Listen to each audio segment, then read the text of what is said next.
Good morning, everyone. May I invite my fellow panelists to join?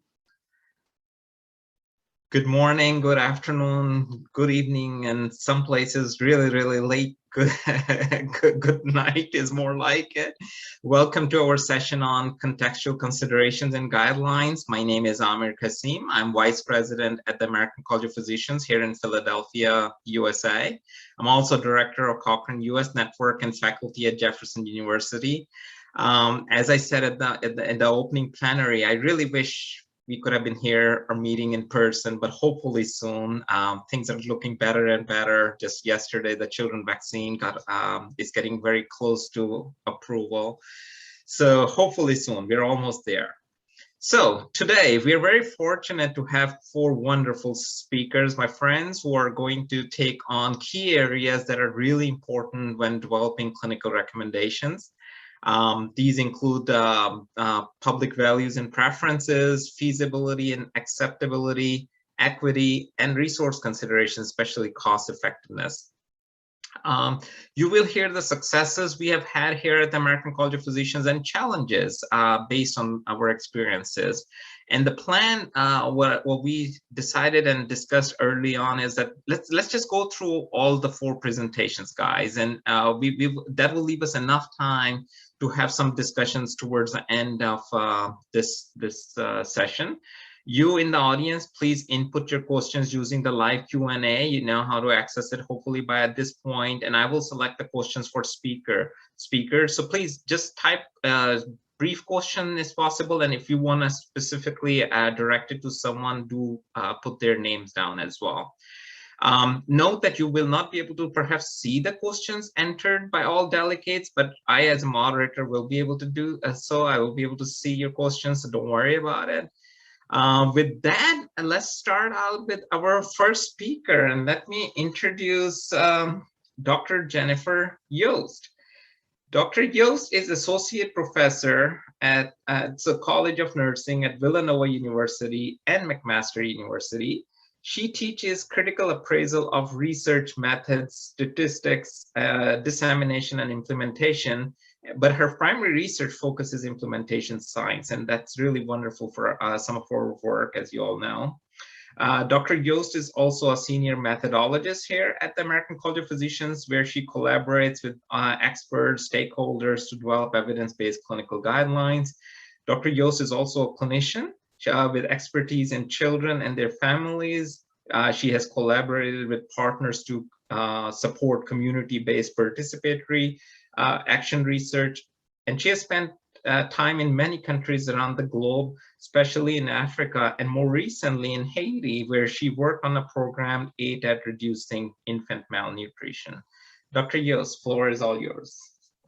Great, thank you so much for that warm welcome, and very excited to be here today. I'm going to take a moment and share my screen with everybody. So just let me get started here from the beginning and get my notes up. All right, so I am very, like I said, very excited to be here today to talk about the public perspective in integrating lay values and preferences during the development of clinical guidelines. As far as my disclosures, I have no financial conflicts of interest, but I do have some intellectual disclosures. I am a senior scientist consultant for the clinical policy team at the American Colleges of Physicians, and hence my role with ACP and guideline development. And I am vice leader for our program management group for FBRACE, which is a cost action run out of Europe, which looks at reducing research waste. So what I am excited to do today is to give you an overview of the public involvement initiative that was launched by ACP's Clinical Guideline Committee in the spring of 2016 today.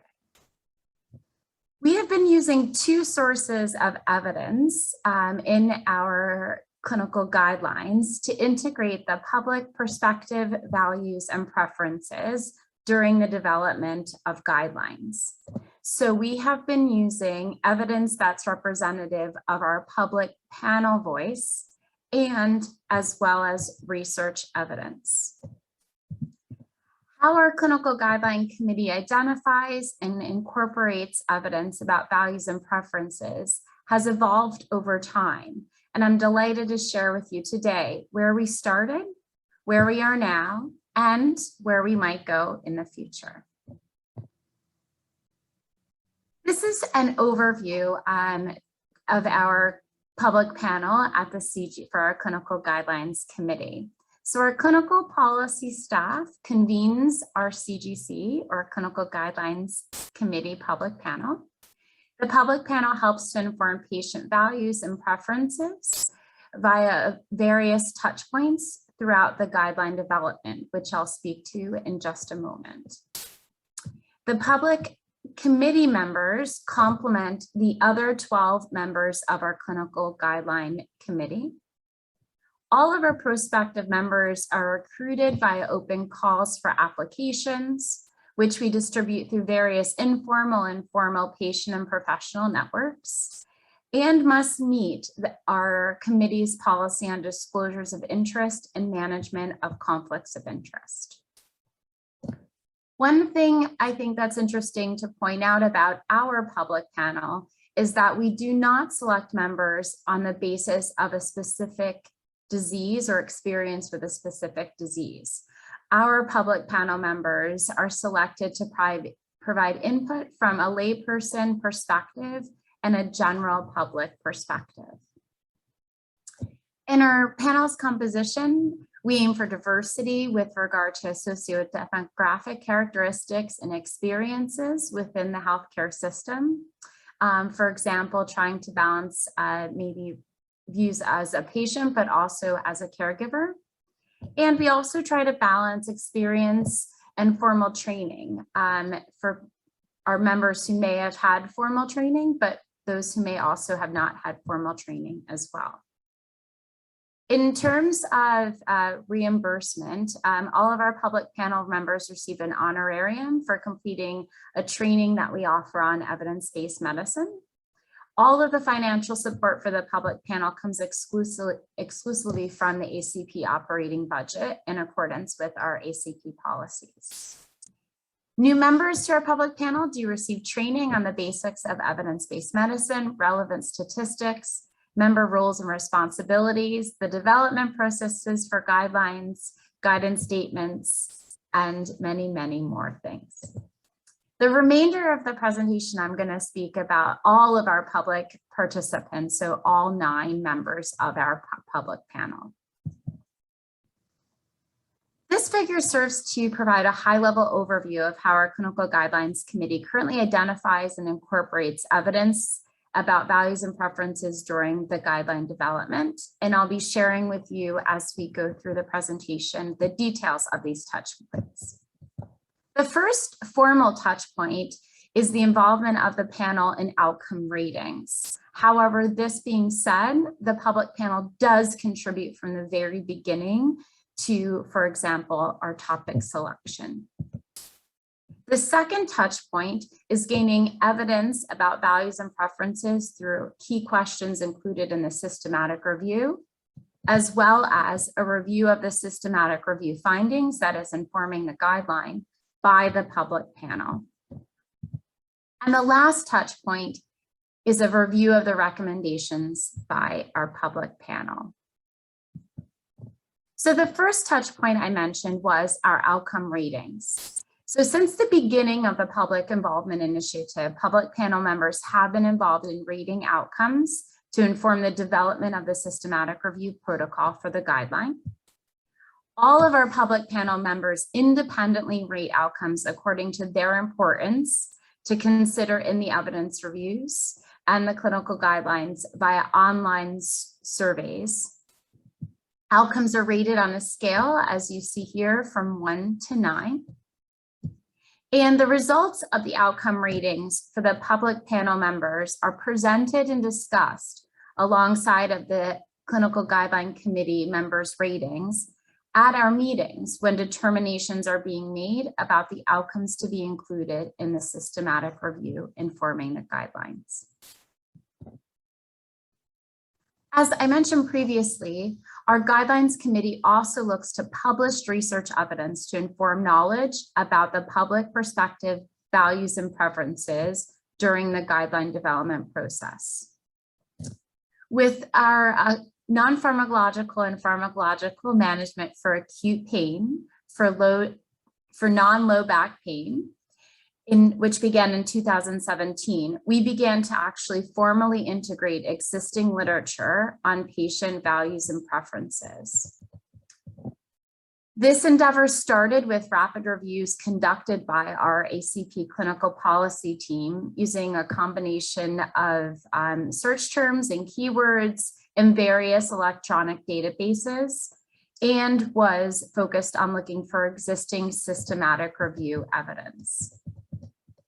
Over time, as you'll see, we have progressed our methodology to the point where the external review team who's conducting the guideline is now incorporating key questions about patient values and preferences into the systematic review. And this is the process that we've used for our last 2 guideline development projects. The search strategy, though, does continue to mirror this search strategy that was used in the rapid review by the clinical policy team, such as limited databases and searching first for evidence syntheses or systematic reviews. Findings of the evidence review on values and preferences are synthesized for use in applying the GRADE evidence to decision-making framework by the guidelines committee. The findings are also summarized with the results of the direct choice exercises I'll speak about in a moment, when the results and the information about value preferences is being presented in the our guideline manuscript. Again, most recently with the non-pharmacological and pharmacological management of acute pain guideline in 2017, we started to ask public panel members for their input on their preferences about different intervention options via a direct choice exercise.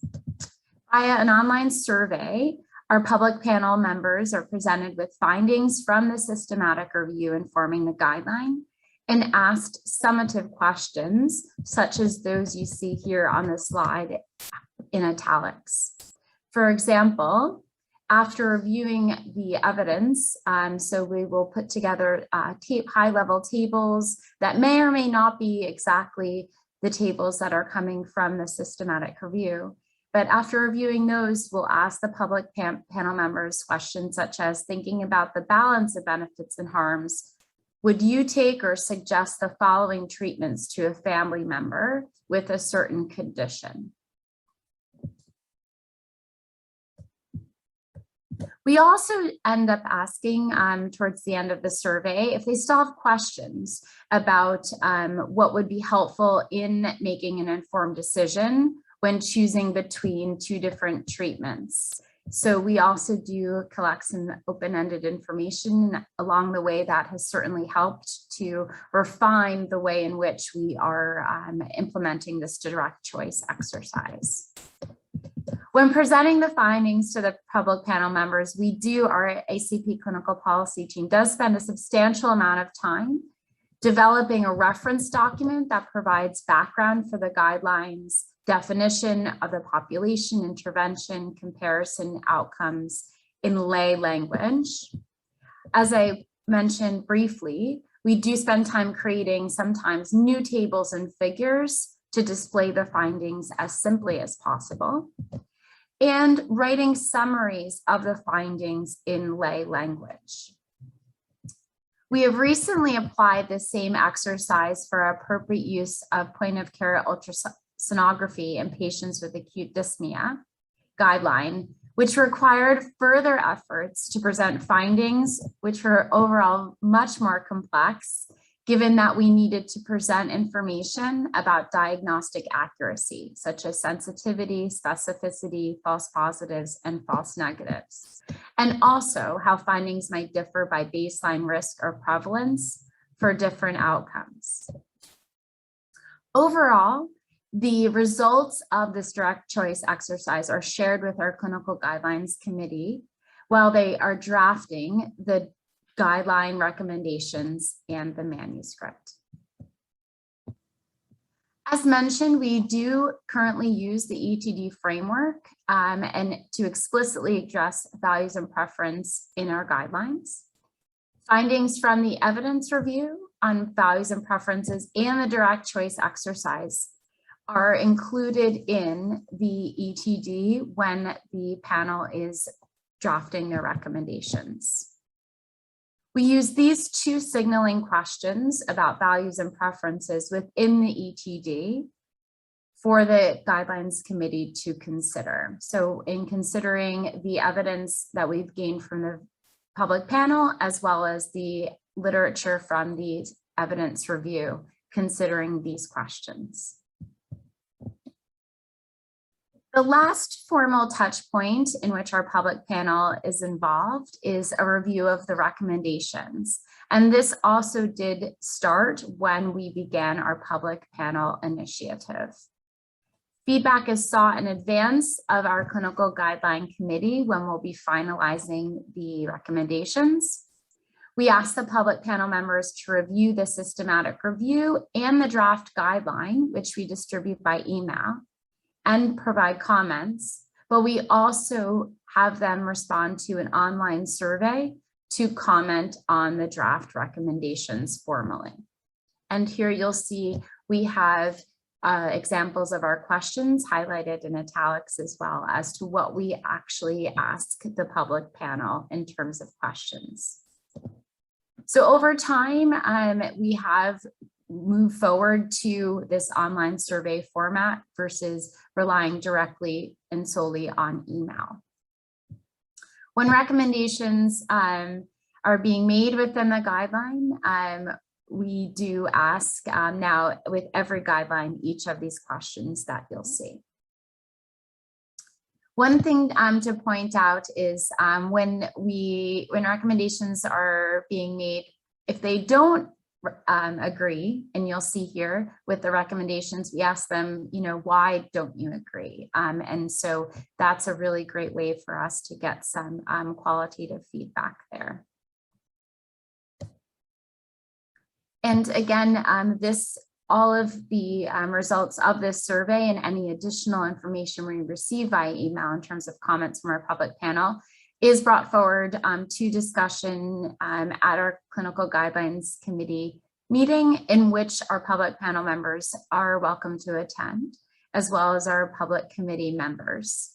And this information again is factored into voting and refinement of our recommendations.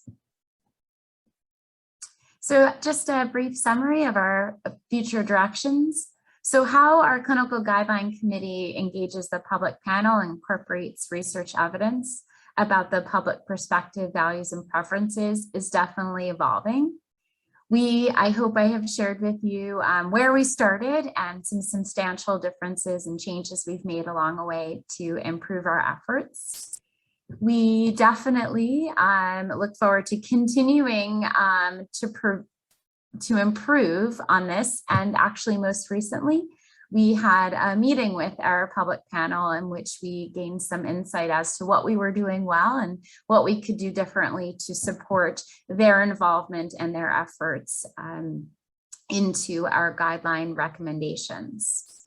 And when it is time to open up for questions, we really would love to hear the experiences of others as to how you have informally or formally incorporated the public perspective, values, and preferences in your work in the development of clinical guidelines.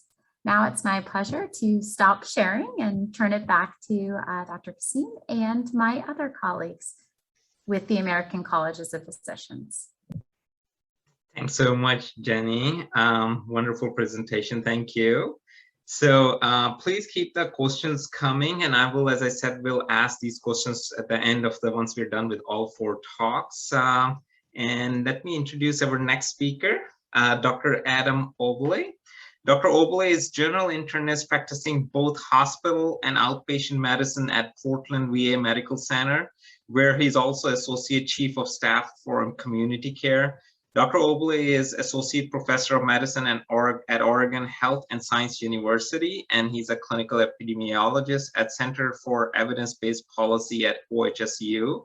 Dr. Oble served as consultant to the Oregon Health Evidence Review Commission, which developed evidence-based coverage guidance for state-financed healthcare programs. He's also a member of our guidelines committee at the American College of Physicians, and he's also vice chair of our scientific medical policy committee. Dr. Oble. Good morning. Thank you, Amir. I appreciate the introduction. I'm going to pull my slides up and we'll get started talking about acceptability and feasibility. All right. So thank you. I really appreciate the opportunity to be here this morning. And in particular, to talk about an issue which, in contrast to our previous presentation, may highlight an area where we're still working to develop some of our methods at ACP. For disclosures, I have no financial or intellectual conflicts of interest to disclose.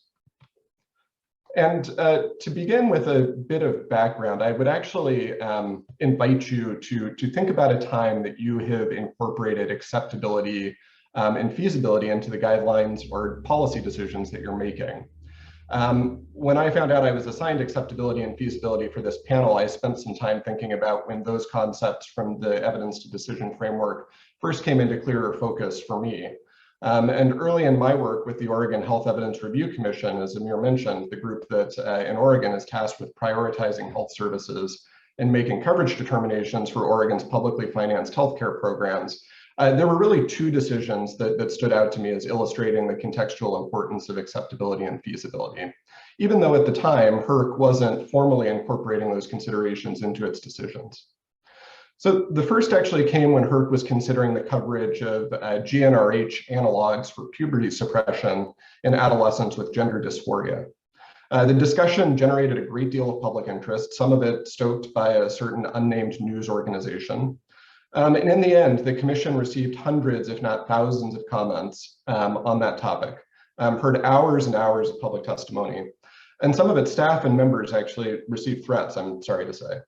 It still strikes me as a bit of an understatement to merely say that the acceptability of the proposed coverage varied, which would certainly be true, at least among the clinicians and members of the public who made their views known. The second example that helped to crystallize these issues for me came a few years later when the commission was preparing to significantly expand coverage for metabolic surgery for obesity. And during its deliberations, it became clear that not only did the demand for this procedure far outpace the supply of metabolic surgeons and facilities, but also that metabolic surgery programs that already had long backlogs of procedures would have little incentive to add a significant number of patients insured by Medicaid due to the relatively low reimbursement rates compared to privately insured patients who are already on their waiting lists. So these and other feasibility considerations certainly raised important questions about the extent to which the population benefits of expanded coverage for surgery could be realized. So as I mentioned, I'd like to ask you to keep those two examples in mind, as well as your own examples from your work as we spend the next few minutes discussing acceptability and feasibility. So this slide provides a quick reminder of how the standard evidence to decision framework incorporates the acceptability and feasibility of interventions as independent factors when developing recommendations. So ACP has yet to formally incorporate these criteria as factors to consider. Though as you'll hear later, several of our recent guidelines have informally or opportunistically addressed these issues. ACP is working on methodological changes that will incorporate these criteria under the evidence to decision framework used by the Clinical Guidelines Committee for formulating its recommendations. And ultimately, ACP's goal is to address acceptability and feasibility in a more robust and standardized way in its guideline development and to recognize the influence of these domains on its recommendations. Specifically that the less acceptable an intervention is to key stakeholders, including patients, the less likely it is that it should be recommended, or if it is recommended, the more likely that there would have to be discussion about implementation strategies to address those concerns. And similarly, for those interventions which are thought to be less feasible, the less likely it would be that they should be recommended to clinicians, and that barriers to implementing an intervention would perhaps influence the strength of a recommendation. So we'll move on next to sort of looking at the general approach and grade guidance for addressing acceptability and feasibility and the signaling questions that can be used. So what is a guideline group really being asked to do in making judgments about these domains? And I think we should start with acceptability, which requires judgments about whether a recommendation is likely to be acceptable to key stakeholders. And key stakeholders can include a broad variety of individuals. It could include patients, individuals, and groups. It could include patients, healthcare workers, public health officials, policymakers, politicians, special interest groups. And in addition to the broad array of stakeholder groups that may have opinions on acceptability, there are a number of inputs that can influence the judgments around acceptability, including societal or cultural perspectives on the condition and its treatment, the ordering of public priorities under budget constraints, regulatory decisions, the medical legal environment and court decisions. And really, we've, at least in my work with the Health Evidence Review Commission, I think almost anticipated what we've seen more recently, which is some of the increasing political polarization around healthcare and public health recommendations. It's also influenced by media coverage and the attention that's generated by high-profile public advocates, among many others. As you can see, there's a significant challenge here. And turning next to feasibility, this domain requires us to make judgments about whether the intervention is feasible to implement.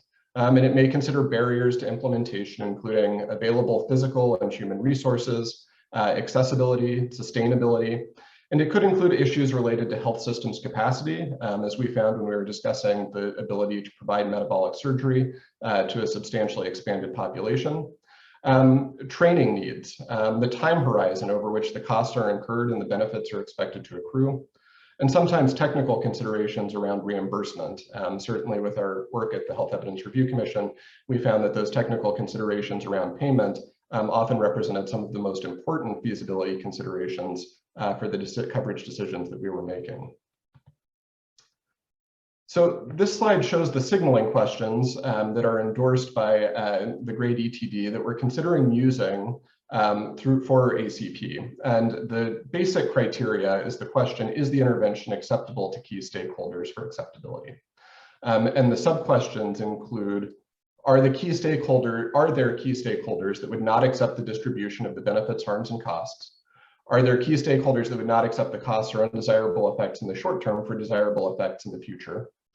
Are there stakeholders that would not agree with the values attached to the desirable and undesirable effects? Would the intervention adversely affect people's autonomy? And I think the one that probably keeps me up at night these days, are there key stakeholders that would disapprove of the intervention morally for reasons other than its effect on people's autonomy? And the panel would be asked to make judgments about these questions. Similarly, there are fewer signaling questions for feasibility, but these are what we're considering. Is the intervention or option sustainable? And are there important barriers that are likely to limit the feasibility of implementing the intervention or require consideration when implementing it? So I think in an ideal world, we would have very focused on topic systematic reviews that specifically address our questions related to acceptability and feasibility, as sort of represented by these two references on the slide. However, we found, I think, that this is not particularly common. However, with some recent examples from ACP guidelines, I think in searching for other aspects of the decision framework, other criteria in the decision framework, we've sort of opportunistically identified evidence that has informed acceptability and feasibility considerations. And this includes in a recent guideline on testosterone replacement, we were able to identify studies of men's willingness to undergo testosterone replacement therapy. On a guideline related to the use of high-flow nasal oxygen, we found studies that assessed the relative acceptability of non-invasive positive pressure ventilation compared to high-flow nasal oxygen, that particularly related to the comfort that patients experience with those treatments. Similarly, with that same guideline, there were also questions raised about the feasibility of high-flow nasal oxygen in settings with limited PPE given aerosol generation, another issue which came up in the guideline.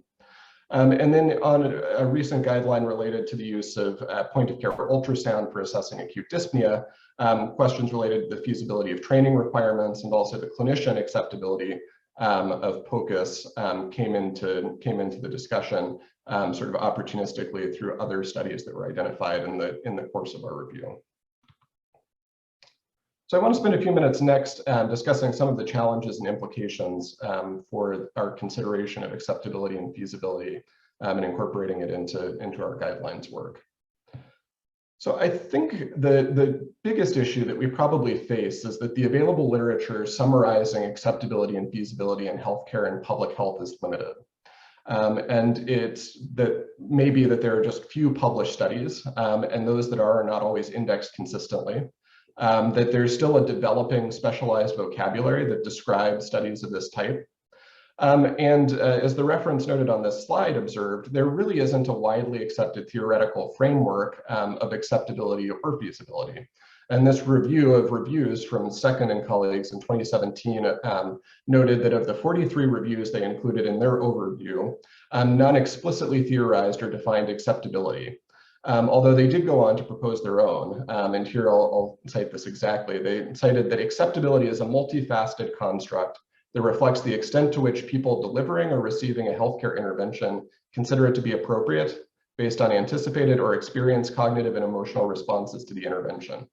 The theoretical framework of acceptability consists of 7 component constructs: affective attitude, burden, perceived effectiveness, ethicality, intervention coherence, opportunity costs, and self-efficacy.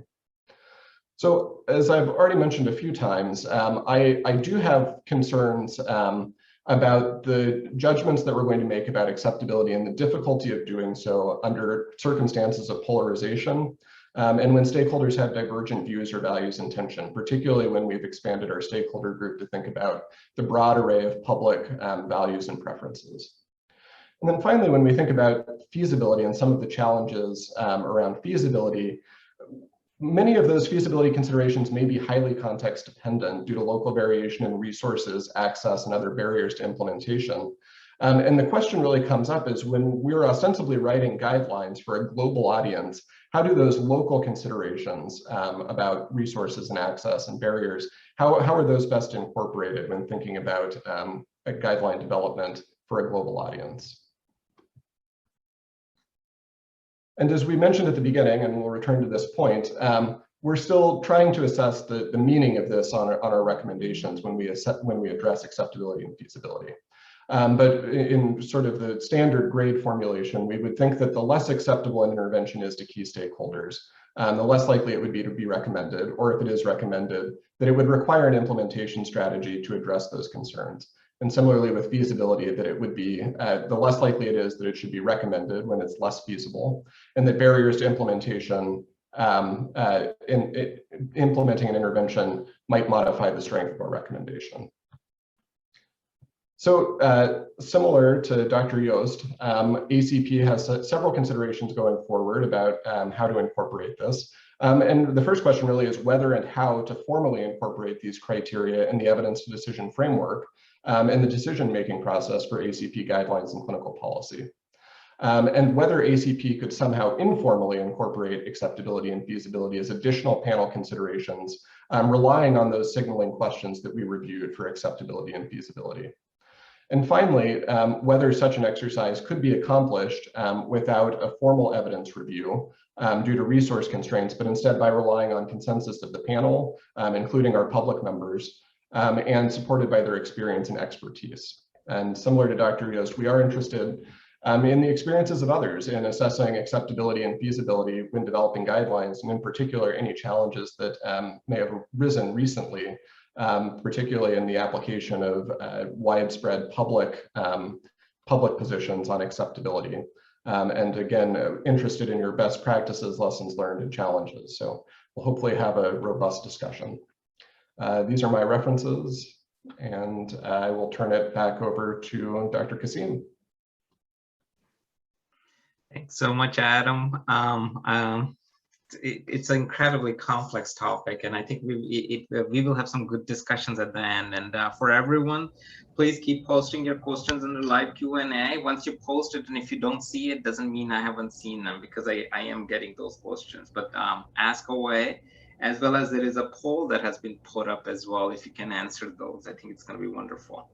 Okay, let me introduce our next speaker, Dr. Jennifer Lin. Dr. Lin is a general internist in primary care with Northwest Permanente and the director of Kaiser Permanente Evidence-Based Practice Center. Her career interests have focused mainly on evidence-based medicine and healthcare policy, as well as primary and preventive care. Dr. Lin is recognized by her peers as an expert in systematic review methodology. She serves as a principal investigator for the U.S. Preventive Services Task Force to conduct systematic reviews to support the U.S. Preventive Services Task Force recommendations and guidelines. And Dr. Lin is also a member of our clinical guidelines committee here at the American College of Physicians. Dr. Lin. Great, thank you. Let me just share my screen. All right, so hopefully you can see my presentation. First, thank you, Amir, for the introduction. And I also want to thank the ACP staff, particularly Itzi, Kate, and Tatiana, who helped with this presentation. So I'm very excited to present the health equity assessment piece. Our guideline group has committed to pilot some work next year on how to improve the integration of health equity into our clinical guidelines. So today is really, today's presentation is really just a starting point for this pilot work. And the intention of this session, I'm hoping, is really to gather feedback and input from a wider audience of folks who are doing this sort of work or considering to do this sort of work.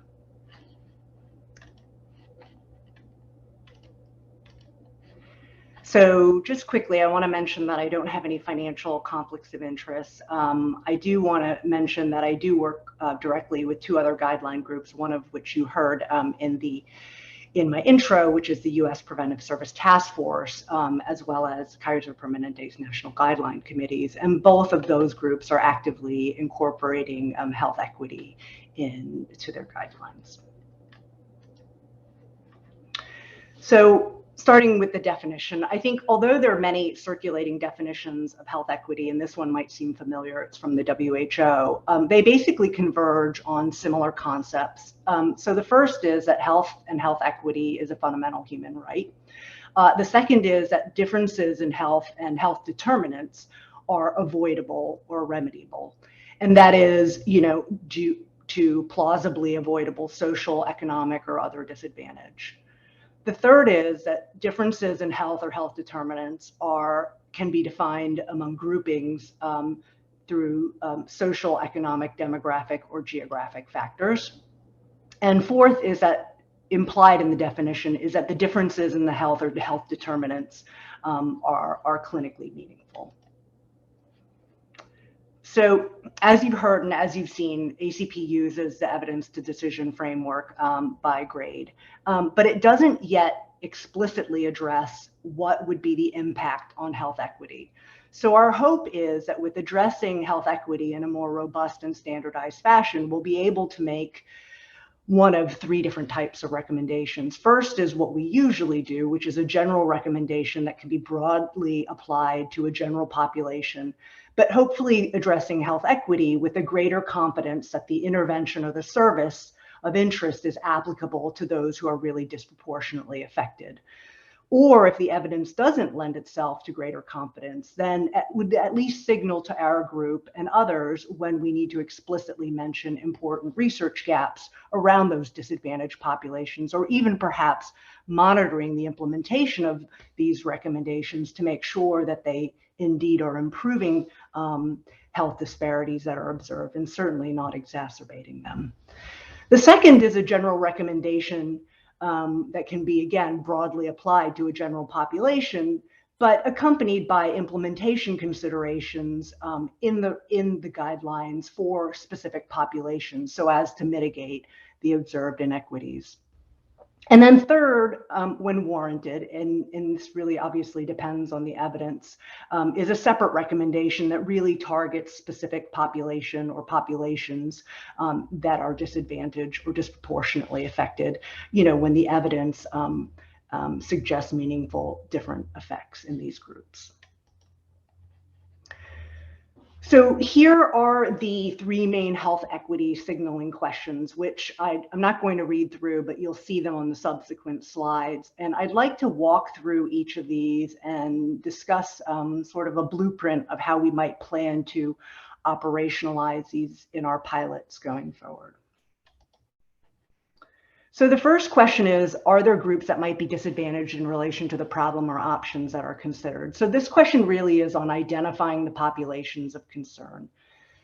So because identifying the relevant populations will of course affect both the systematic review work that informs the guideline as well as formulating the guidelines itself, ACP, we plan to coordinate this work around identifying the relevant populations with the review team at the very earliest initial phases of their work. And identifying the groups of interest will largely be informed by the review teams working with experts engaged in the scoping process. Typically, this is in the form of a technical expert panel, as well as working with members of our clinical guideline committee. In addition, the ACP staff plans to conduct targeted searches for literature around known health inequities for the given topic.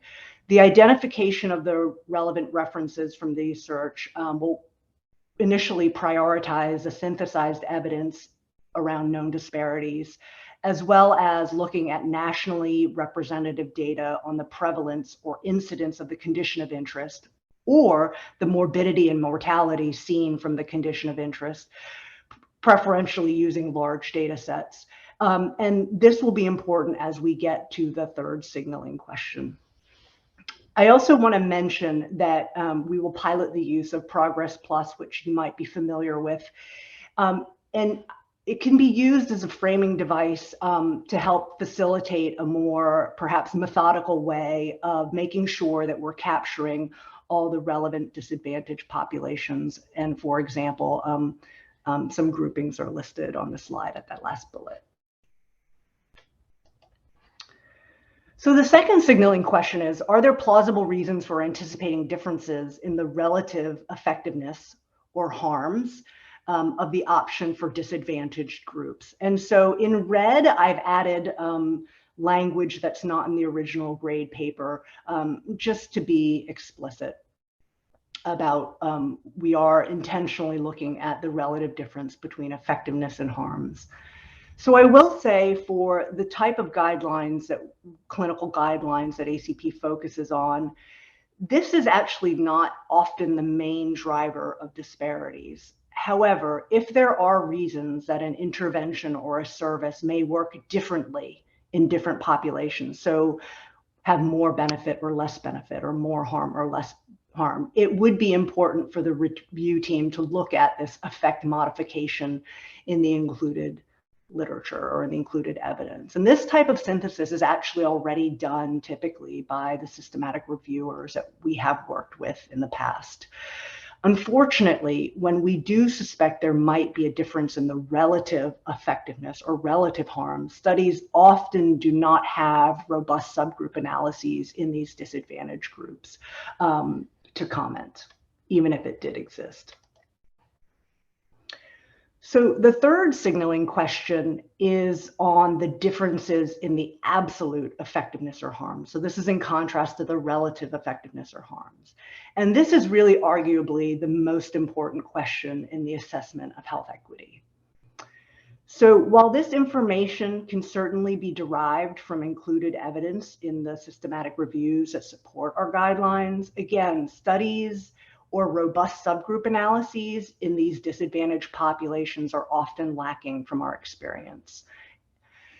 More likely, we will have to apply what we know about the relative effects of benefits and harms in general populations or other populations to the baseline risk in the disadvantaged populations and extrapolate the differences or calculate essentially the differences in absolute benefits and harms.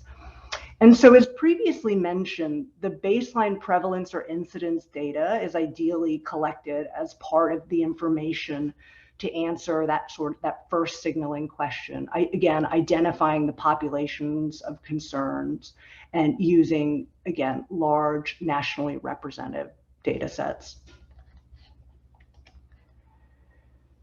And as part of this third signaling question, we've also added some language or to explicitly articulate a question that addresses the mechanisms leading to inequities. And so I think it's important for us to recognize and actually describe what the known mechanisms leading to inequities, because in order to mitigate health inequities, it is critical to understand what is driving these inequities. So we anticipate that we would be able to answer this question to the extent known or described in the literature through those targeted searches on health disparities, again, as part of that first signaling question.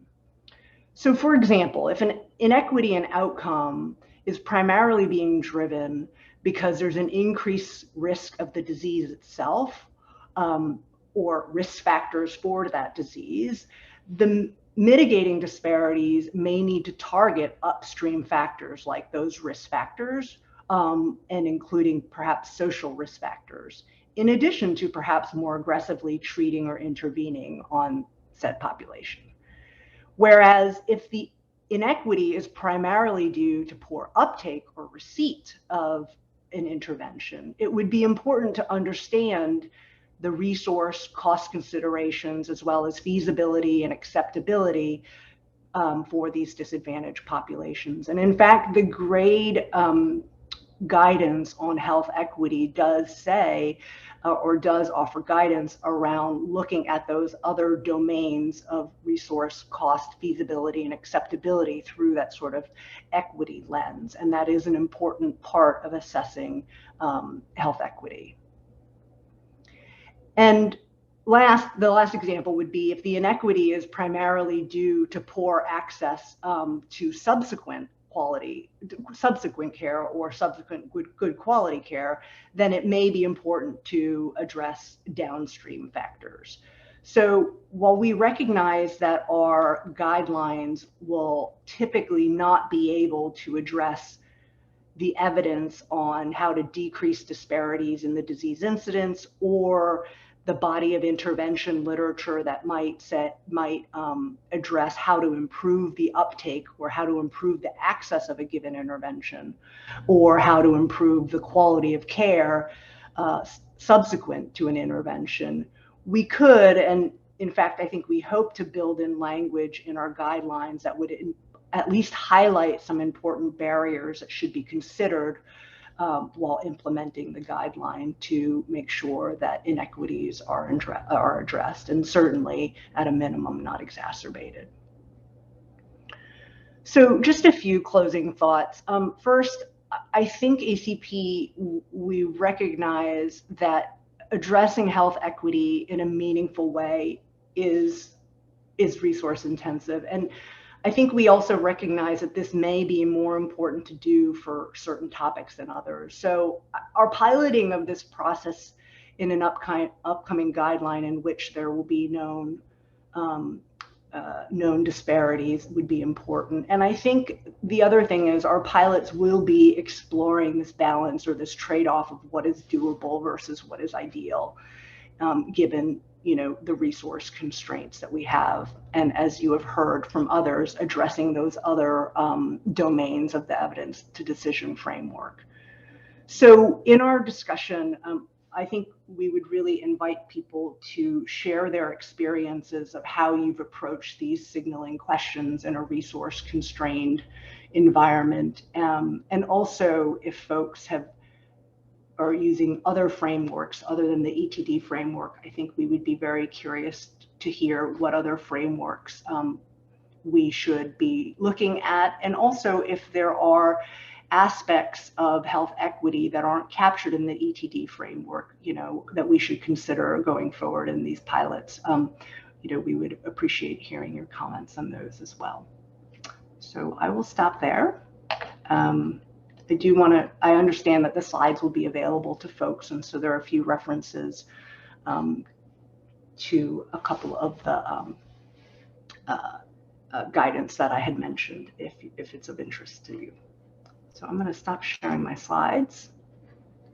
Thanks so much, Jen. Really appreciate it. And again, as Jen mentioned, aside from your questions that I'm getting, I wish we were there in person, guys. We would have liked to make this very interactive and hear from your experiences. But if you would please share your experiences or thoughts, it'll be wonderful, and I'd be happy to read them from the Q&A section.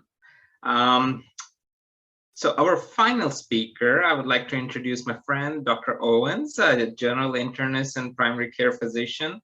He's inaugural chair of Department of Health Policy at Stanford University. He's also director of Center for Primary Care and Outcomes Research.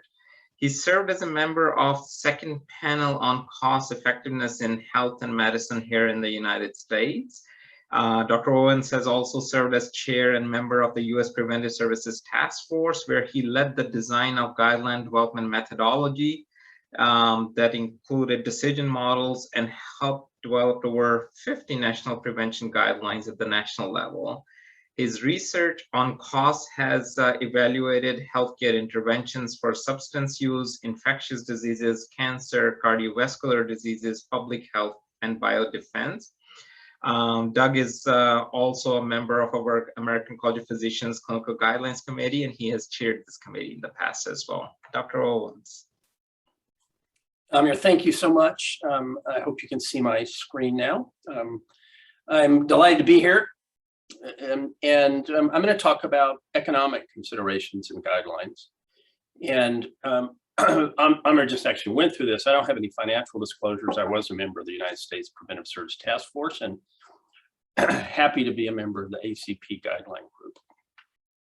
I'm going to start by talking about why this problem matters. And I'm sure, as you know, guidelines can really have an enormous impact on expenditures. So in the US, it's estimated that mammography cost about $8 billion a year in 2010. I'm sure it's more than that now. Lung cancer screening, $2 billion or so. The US Preventive Services Task Force just recently expanded the eligibility for lung cancer screening, so that number is likely to go up. So enormous resources that may be influenced by guidelines. So why consider costs? The guidelines often provide or can provide an opportunity to promote high value care if you can identify it. Stakeholders, of course, may be very interested in this: patients, providers, and payers. Low value care doesn't really improve outcomes, or does so at a cost that is deemed excessive, and so we don't want to inadvertently recommend it or promote it. Given the importance of this, though, I think there are some challenges that we want to consider. In the US, let me start with the practical challenges. First of all, there's not agreement in the US about whether value should be considered and how it should be considered. I know some of you are in countries where that's quite different. There's really not an accepted definition of what counts as high value care in the US. And there are stakeholders that are opposed to considering value at all, or to considering costs. There are also scientific challenges, and I'll just mention a few. First is, if any of you have done this, I'm sure you're aware, high quality cost effectiveness assessments are often just simply not available for a particular topic. Methods for synthesizing multiple, if there are multiple cost effectiveness analyses, are not well developed, so that's a challenge. And here, certainly in the US, costs can vary dramatically between settings, like one healthcare system to another, one hospital to another, inpatient versus outpatient, and they can vary over time. So there really isn't any single cost effectiveness that you can apply broadly across the US and that would hold over time. And then costs and benefits may accrue to different people or systems. So we often do cost effectiveness analyses from the so-called societal perspective.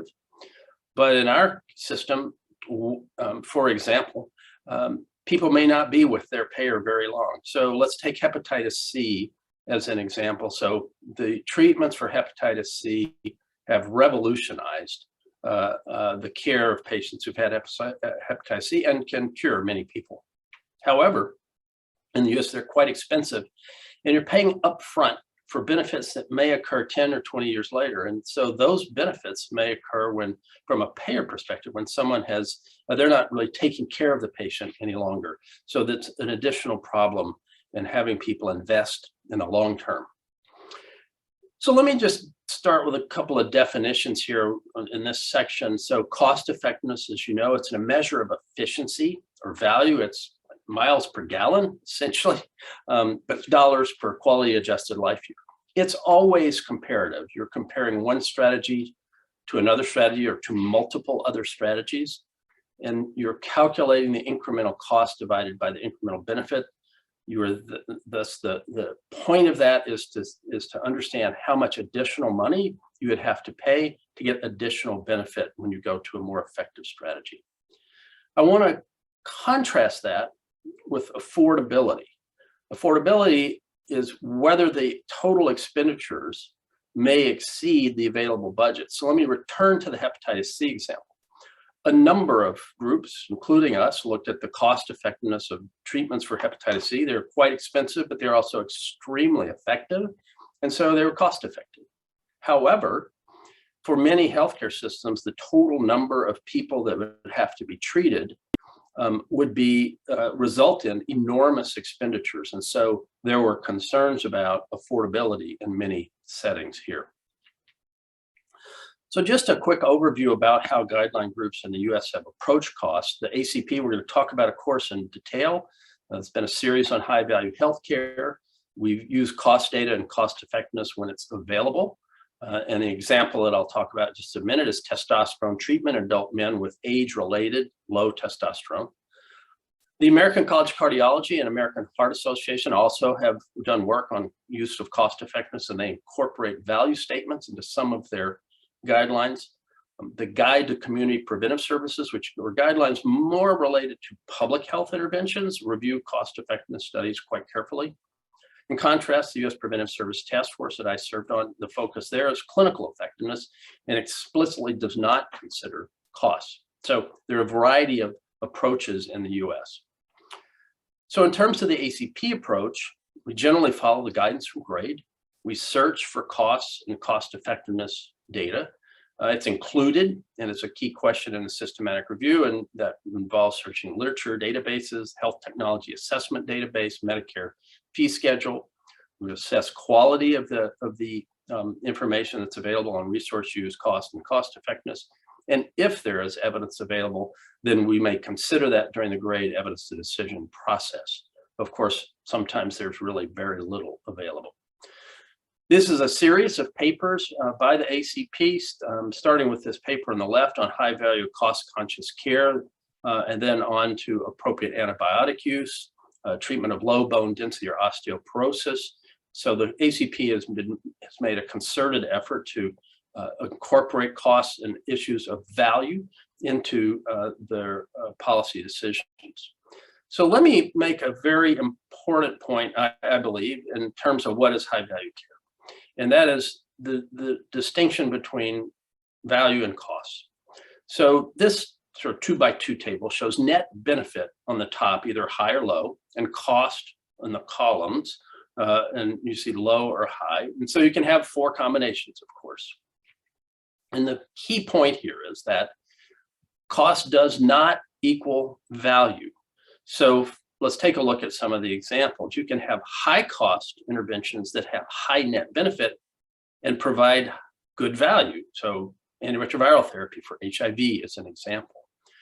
You could, of course, have a high cost intervention that has low net benefit, for example, routine MRI for low back pain. And so that does not constitute good value.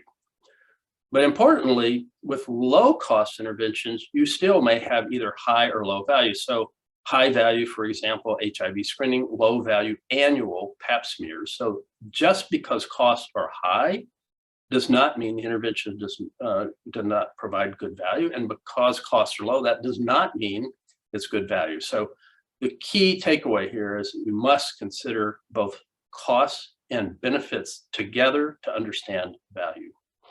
So here's an example from one of the guidelines that the ACP did. This is testosterone treatment in adult men with age-related low testosterone.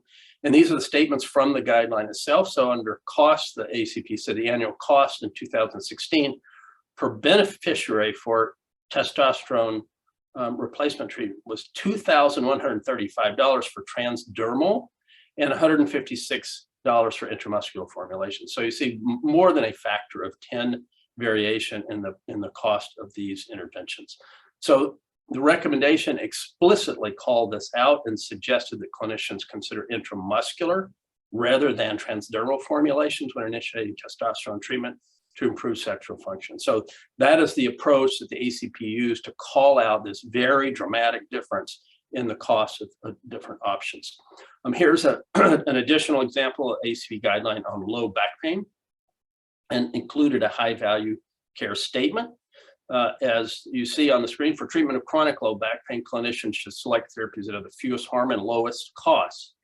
Clinicians should avoid prescribing costly therapies in those with substantial potential harms, such as long-term opioids, and pharmacologic therapies that were not shown to be effective. So again, it's calling out that there are differences in costs and the difference in the different alternatives, and clinicians should be aware of that. So why costs? We've sort of addressed this, but in the US, in 2019, we spent $3.8 trillion on healthcare. That's almost unimaginable. In just 7 years, it's estimated that we will spend $6.2 trillion.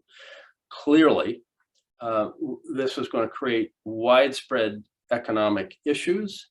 And so guidelines provide one approach for helping us think through this. So just in summary, guidelines and value, they have enormous implications for resource allocation. They provide an opportunity to provide high value care and possibly influence prices by calling out something as being not cost effective or very expensive relative to other interventions.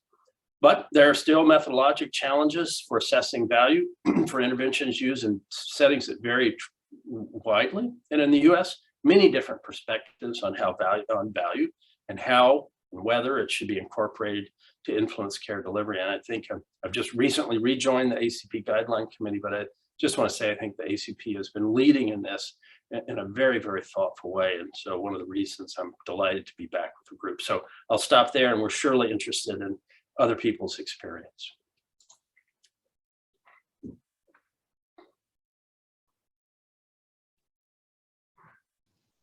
Thanks so much, Doug. I'd like to invite my colleagues to please turn on your cameras and join this the Q&A question. While you're doing that, I was looking at the poll that was posted, and it's quite fascinating. If in case you guys can see the results. So the first question was that out of these 4 contextual considerations,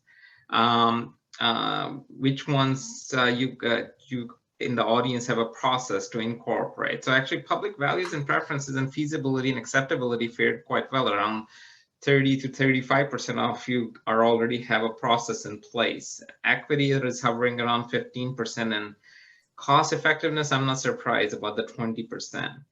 And the second question is, which one of these 4 is the most challenging? I see feasibility and acceptability, 50%. Equity at 33, values and preferences is 17%.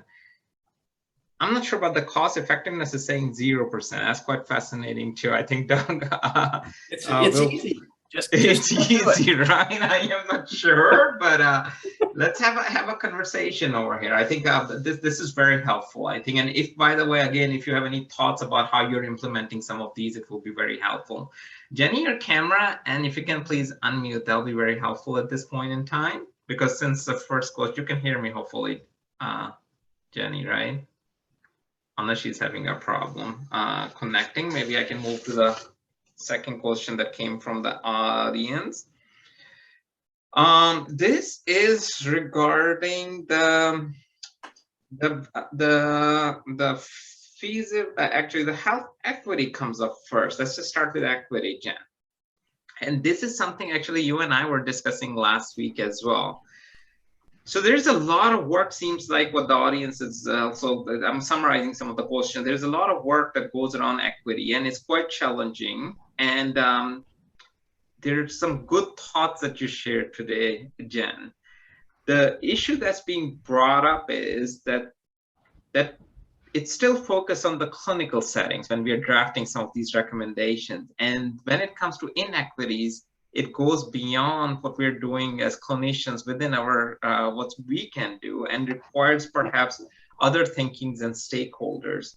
So how does that come into play, Jen? Do they participate in the guideline development, or where does that come into play?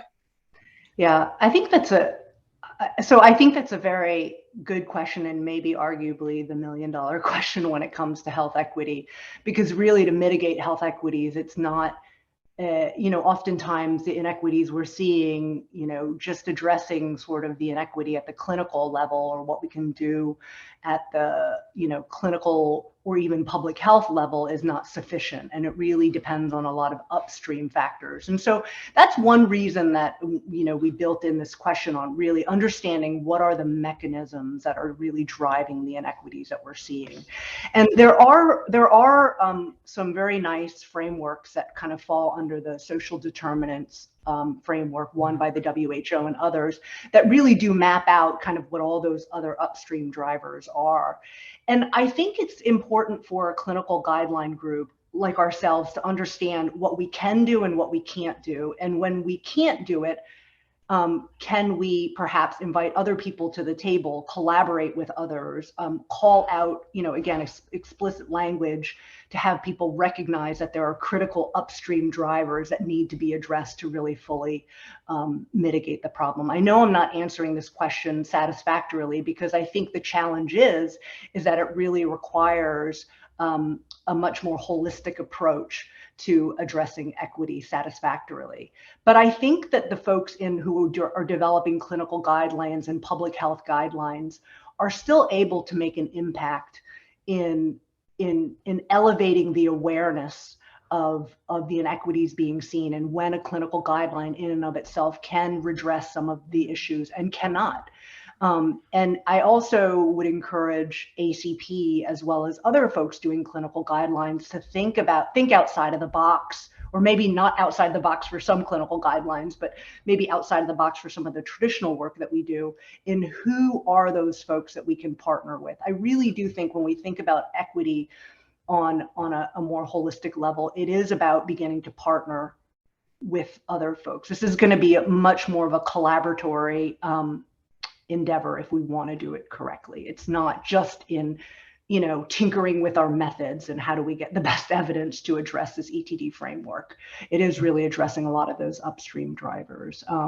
So I encourage other people to weigh in with answers and their thoughts. And again, I apologize for not a very satisfactory answer for, I think an arguably very important question.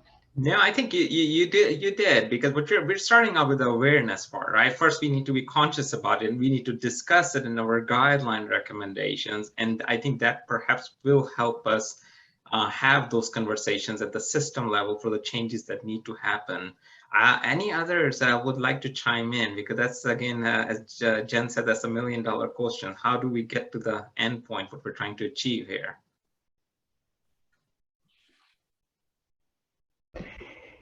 Let me make one more comment, because I was always told not to end on a negative and to, end on a positive. I will say, I think one thing that's critical, and this is particularly common in the United States, but I would imagine this is shared across, other countries and settings as well.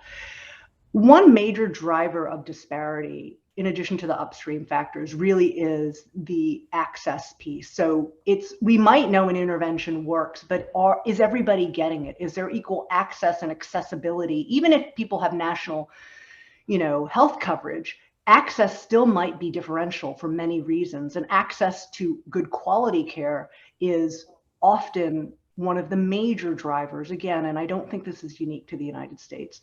I do think that clinical guidelines and public health guidelines have a place to really call out what some of the challenges around resources, cost, feasibility, acceptability, you know, touching on Adam and Doug's and patient preferences and Jenny's presentation about how do we address some of those considerations to try to mitigate or improve, you know, access and receipt of care. If we can just address that small part about receipt of good quality care, that will be a huge step in mitigating health inequities. And that is something very much, I think, in our purview as clinical and public health guideline groups. Thanks so much, Jen. Jenny, this question is for you. So people have, the audience has found it quite fascinating that we're using two-way approach, that our patients' voice is being incorporated within the guidelines committee as a member of the committee. And the term that was used is essentially public jury, which is very much used in Australia, and as well as I believe in Adam in Oregon a little bit as well, and we call it public panel, I guess. So can you share your thoughts regarding if this two-pronged approach is the route to take? Because many of our audience are guideline developers, so you're seeing that I know where they're coming from, the resources that go into running now two parallel approaches.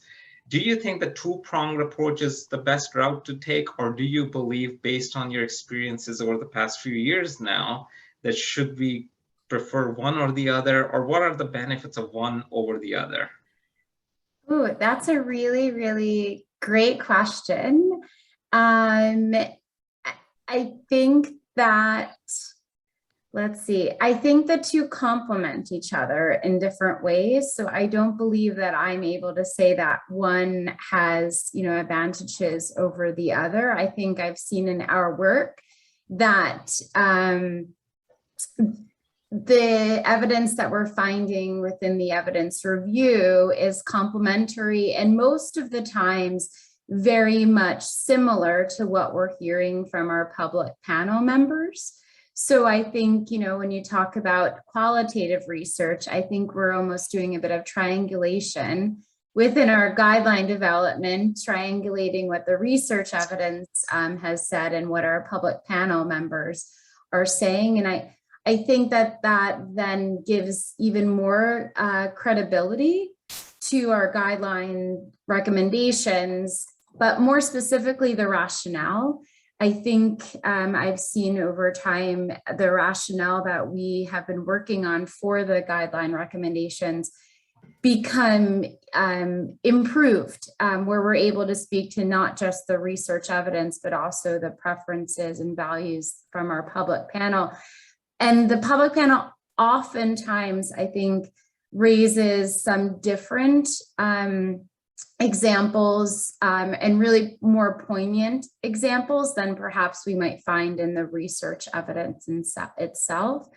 And I think it's just going back to sort of the importance, you know, we have the recommendations that are informed by the evidence review, but I think this is just a way to really make sure that we're comprehensively filling the, you know, when we go back to the history and the beginning of evidence-based medicine, we're filling that piece about the other types of evidence, not just the systematic review evidence informing the benefits and harms. So yeah, I mean, I don't think I could pick and choose. It would be interesting, I think, as methodologists, what would happen if we went with one versus the other versus both. It would be interesting to see, but I think where we've reached a point now, I would venture to say, and we have members of the committee with us today, so please chime in, my colleagues, but that now that we've gotten to this point where we're used to being able to look to the research evidence and have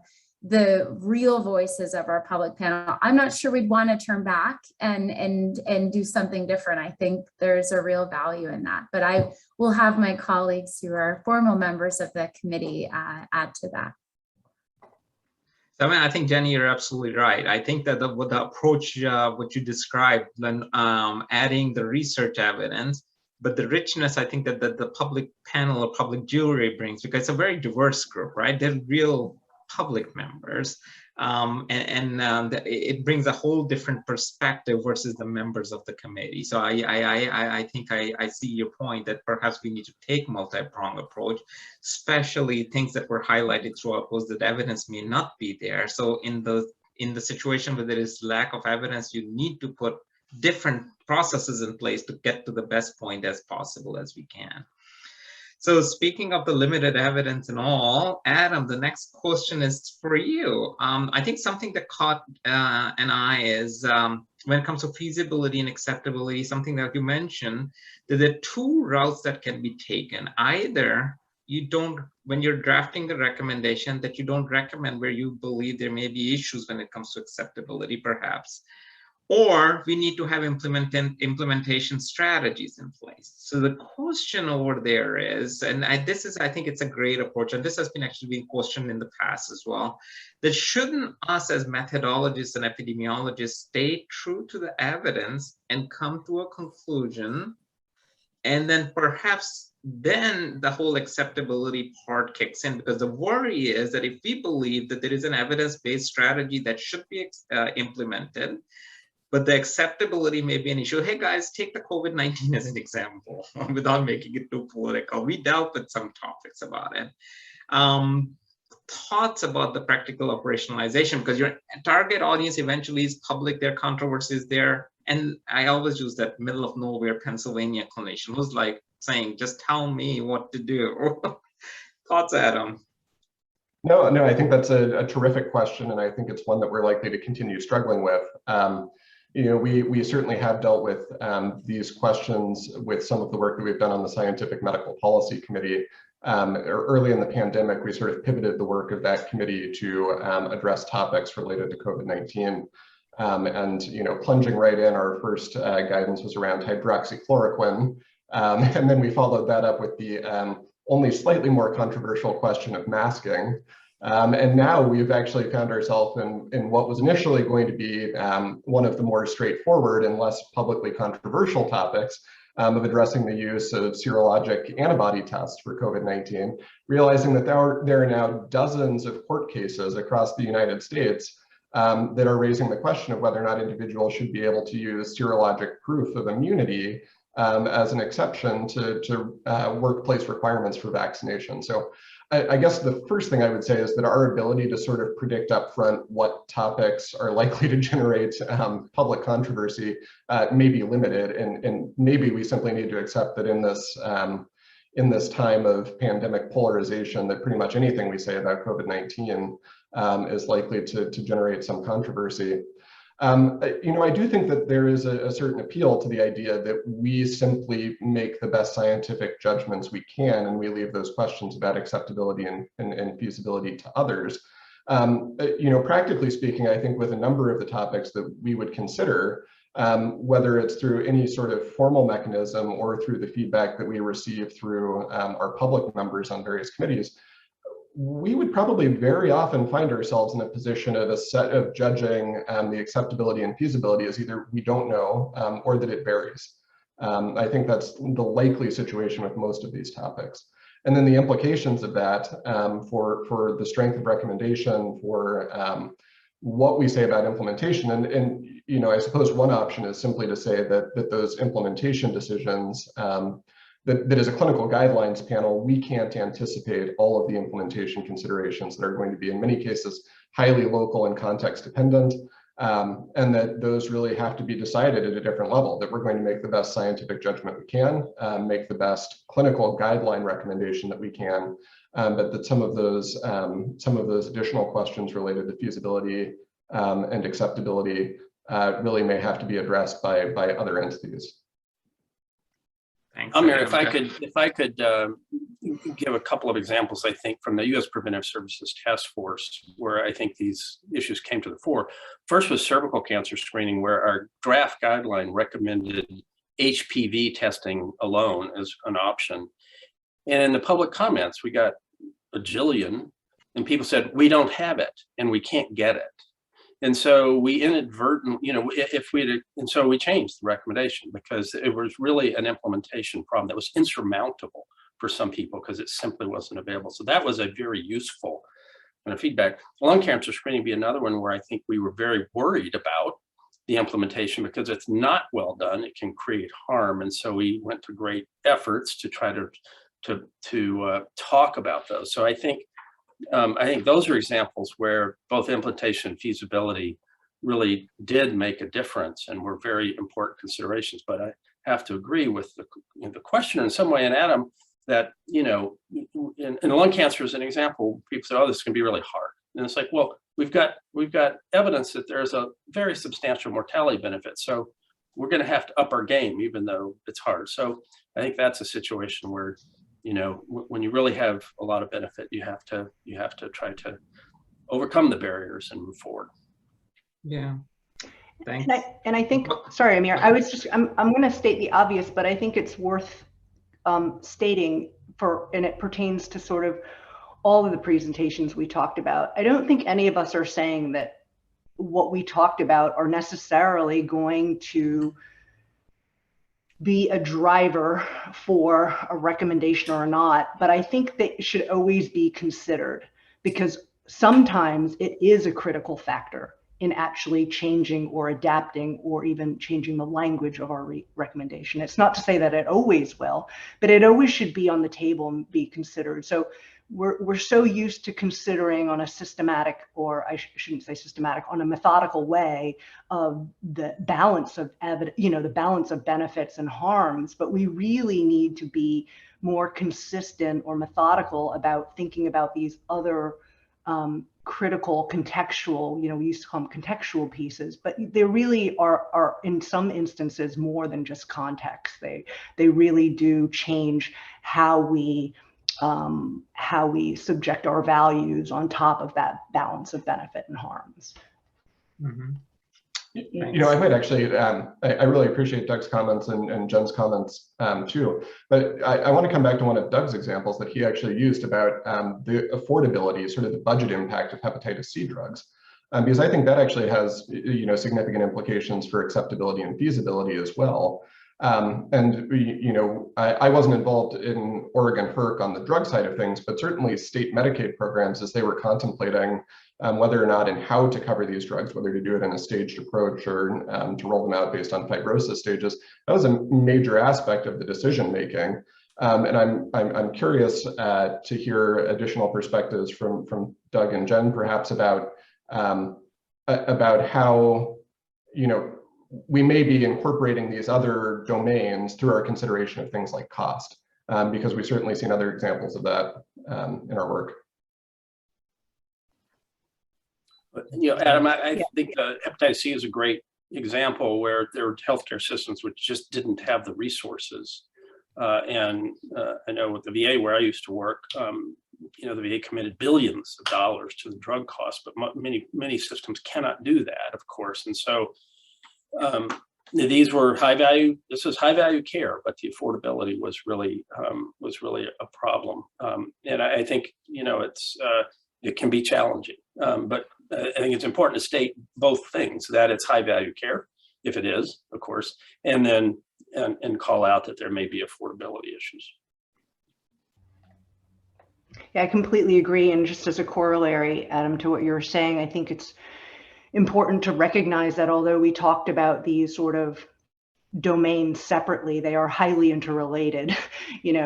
Feasibility, acceptability with cost and resources, equity with cost and resources, feasibility, patient preferences with acceptability and feasibility. I mean, these, I think we try to silo them out because we want to try to approach it in a methodical way. But I think another challenge is just that, these are highly interrelated issues. So Doug, here's a question about costs, and of course, I'll try to paraphrase. So it's a little bit a two-pronged question, actually. So the U.S. healthcare system, we all are aware of, as you also mentioned, it's expensive. This is related to costs. Costs are high, and there are many reasons for those high costs. Perhaps some of them is the overuse, misuse of the interventions that we are all very well aware of. They're system-level costs. So the question is basically that what do you think about how much is our recommendations playing a role in these high costs? Because it gets mentioned all the time, the guideline recommendations need to incorporate costs.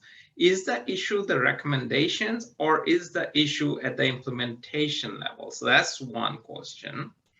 And the part B of this question is that if we do decide to take on costs, where do you see costs fit in? Do we still look at benefits and harms? And then based on that then do you look at costs, or are we, or should we be making the decision based on benefits, harms, and costs together? So it's a two part question over here. Easy one. Great. No, great question. So are the recommendations or is it implementation? I would say it's both. And the first issue is that we have to stake out and call out what's high value and low value care. And that requires a lot of review, and it's not always easy to figure that out. But that's step one. Then step two is implementation. How do you do that? And we have a healthcare system here, of course, where there are strong financial incentives in some places to do things that aren't necessarily high value care. And that is a system-wide problem, as the questioner pointed out. But I do think that guidelines can be important in calling out what's high value versus low value care. And again, the ACP has been doing a great job of that. In terms of cost, benefits, and harms, I think that step one is whether benefits outweigh the harms.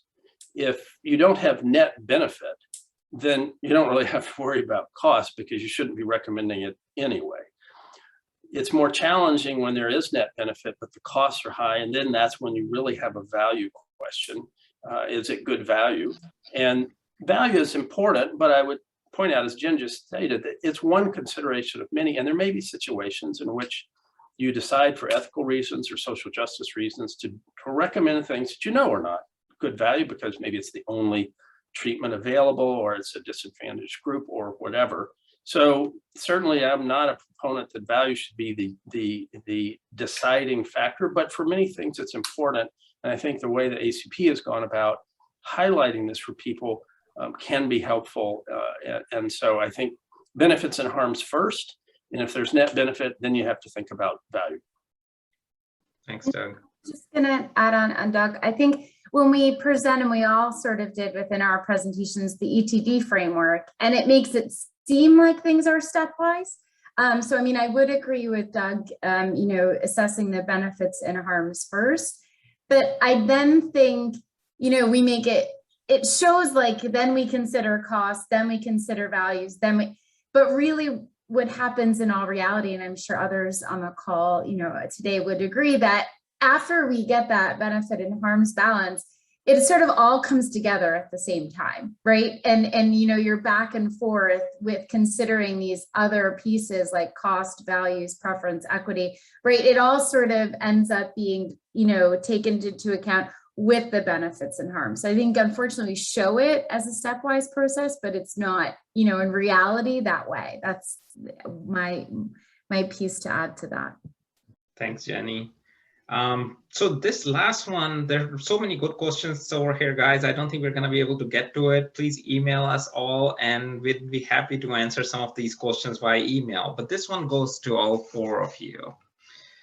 The question over here is that this is good. Contextualization, all the four issues we talk about. The other day at the opening plenary, we talked about the implementation. So by the time we're all said and done, and if you're looking for a perfect guideline, which already takes quite a long time to develop, and it's already quite expensive. It's like what, $200,000-$300,000 to do an evidence review, another $200,000-$300,000 to develop a quality indicator.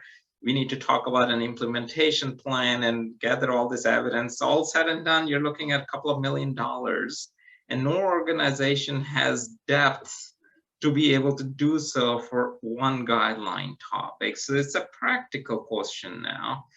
Thoughts about how you can make it happen, considering their resources are a challenge, even at the government level. I mean, Doug, you're a task force, and Jen, you oversee the reviews over there. And Adam, you're doing it at Oregon level, and Jenny, you have done it at national level. So some practical guidance, what can happen and can't happen beyond the theoretical stuff that we all need to do. So I am gonna call you guys' name over here to kick us off. This is an easy last question. I know it's 1 minute to go. If you can spend like literally 10-20 seconds. Jen. So I would say, don't spend your time doing de novo work when work already exists. I think particularly for health equity, collaboration, collaboration, collaboration. And so I'll start with that because I think that's a few seconds. I'll let them do the hard part. Thanks, Adam. Anything to add?